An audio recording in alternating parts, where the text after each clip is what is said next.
दुर्गा, जय मां काली। जय मां दुर्गा, जय मां काली। जय मां दुर्गा, जय मां काली।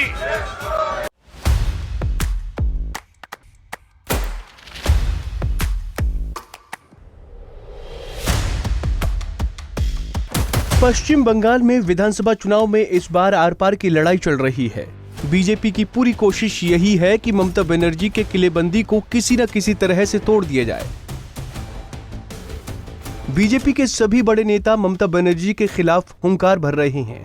बीजेपी के राष्ट्रीय अध्यक्ष जेपी नड्डा ने पश्चिम बंगाल में जय श्री राम के साथ जय मां दुर्गा और जय मां काली का नारा लगा रहे हैं। साफ है कि सोनार बंगला के मां माटी और मानुष में रचे बसे इस नारे से भगवा लहराने का मंसूबा बीजेपी ने पाल रखा है। जय मां दुर्गा, जय मां काली। जय मां दुर्गा, जय मां काली। जय मां दुर्गा, जय मां काली। जेपी नड्डा ने दावा किया है कि मई महीने में पश्चिम बंगाल की सत्ता से ममता बनर्जी बाहर हो जाएंगी। ममता जी ने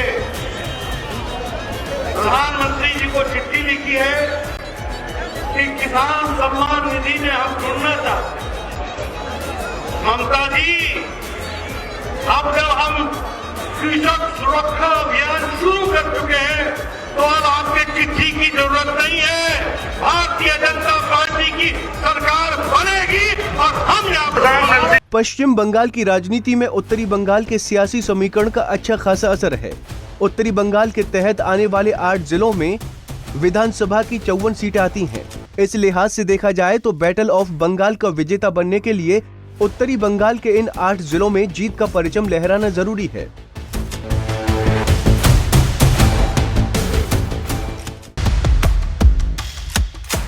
आइए जानते हैं इन 8 जिलों में से दार्जिलिंग और कलिम्पोंग जिले की विधानसभा सीटों के गुणा गणित पर एक नजर। सबसे पहले बात करते हैं दार्जिलिंग और कलिम्पोंग जिले की। दार्जिलिंग और कलिम्पोंग जिले में कुल मिलाकर 6 सीटें हैं। दार्जिलिंग और कलिम्पोंग में एससी और एसटी के लिए रिजर्व हैं 2 सीट। अनुसूचित जाति के लिए रिजर्व हैं मतीगाड़ा नक्सलबाड़ी सीट। अनुसूचित जनजाति के लिए रिजर्व है फंसी डेवा सीट। कलिम्पोंग विधानसभा सीट पर जीजेएम और बीजेपी में होगी टक्कर। कलिम्पोंग विधानसभा सीट से जीजेएम की सरिता राय हैं एमएलए। दार्जिलिंग विधानसभा सीट पर बीजेपी और टीएमसी में होगा मुकाबला। कुर्सियांग विधानसभा सीट पर जीत हार के लिए दिग्गजों ने झोंकी ताकत। कुर्सियांग विधानसभा सीट पर भी जीजेएम और बीजेपी में होगी टक्कर। कुर्सियांग विधानसभा सीट से जीजेएम के रोहित शर्मा हैं एमएलए। सिलीगुड़ी विधानसभा सीट पर कब्जे के लिए होगी आर पार की लड़ाई। दार्जिलिंग, सिलीगुड़ी और कलिम्पोंग में गोरखा जनमुक्ति मोर्चा यानी जेजीएम का अपना प्रभाव रहा है। गोरखा जनमुक्ति मोर्चा के सुप्रीमो विमल गुरुंग इस इलाके में गोरखा लैंड नाम के राज्य से लेकर सियासी लड़ाई लड़ रहे हैं। 12 साल तक विमल गुरुंग बीजेपी के साथ ही रहे थे,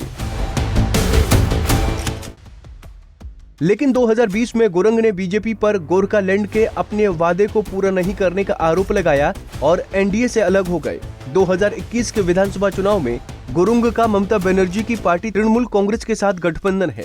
गुरुंग के साथ ममता के गठबंधन की वजह से दार्जिलिंग और कलिम्पोंग की 6 सीट पर उनका पलड़ा बहुत भारी है। दार्जिलिंग, कलिम्पोंग के तराई और डुवार्स में बीजेपी लगातार विमल गुरुंग की काट तलाशने में जुटी थी। आखिरकार बीजेपी ने गुरुंग की पार्टी में 12 जनवरी को बड़ी सेंध लगाने में कामयाबी हासिल कर ली। गोरखा जनमुक्ति मोर्चा विमल गुरुंग के किले में बीजेपी की बड़ी सेंध। बीजेपी में शामिल हुए गोरखा जनमुक्ति मोर्चा के राष्ट्रीय प्रवक्ता बीपी बज गई। विमल गुरुंग के राजनीतिक सलाहकार स्वराज थापा ने थामा बीजेपी का हाथ। बीजेपी में शामिल हुए सेंट्रल कमेटी सदस्य कमल शर्मा और कुमार चामलिंग। तराई क्षेत्र के अध्यक्ष शंकर अधिकारी ने भी बीजेपी का थामा दामन। बड़ी संख्या में विमल गोरंग के समर्थकों ने थामा बीजेपी का भगवा झंडा। विमल गोरंग का साथ छोड़ने वाले नेताओं ने उन पर करारा प्रहार किया। बीपी बजनई और स्वराज थापा ने कहा कि वो विमल गोरंग की वजह से ही बीजेपी में शामिल हुए हैं। उन्होंने कहा कि अब विमल गोरंग ममता बनर्जी का गुणगान करते हैं और गोरखा टोपी को अपने पास गिरवी रख दिया है। विधानसभा चुनाव से ऐन पहले गोरखा जनमुक्ति मोर्चा में सेंध लगाकर विमल गोरंग को बीजेपी ने कमजोर करने में कामयाबी हासिल की है।